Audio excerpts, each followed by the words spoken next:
Защо Така харесваш малки пишки? Не малки, средни пишки. Малките Дай пишки... ми дефиниция и референция. Това какво е? Това е много дебело. Значи искаш по-малко и по-тънко. Не. Между другото, привърженик ли си на аналния секс? Аз дори не съм пробвала. Ще изумя всички, които гледат в момента, наистина не съм пробвала. Аз съм пробвала, са нямате лошо.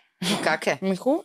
Ема не е като там. Не. Пак си свършваш. Между другото, оргазма от зана не е лош. Никак не е лош. Ама пък тая дупка не е за там. Сега, то при аналния секс, примерно аз винаги съм скефала на такъв секс, че хоп, айде, давай да правим секс. А при аналния секс, то трябва да е приготовление, нали, да не се усереш. Не мога, честно. Нека бъдем чести сега, трябва клизми и сега. Така, мъжете си мислят, че мога да правиш аналния секс, хоп, днеска ще правя аналния секс. Не си мисля, те са много наясно колко е трудно. Добре, ти имаше наскоро така, наблюдавам тенденцията хората да кажат, че порното е много вредно, че води до самоубийства, създава комплекси и така. Гледам порно по всеки ден, не съм се самоубила все още.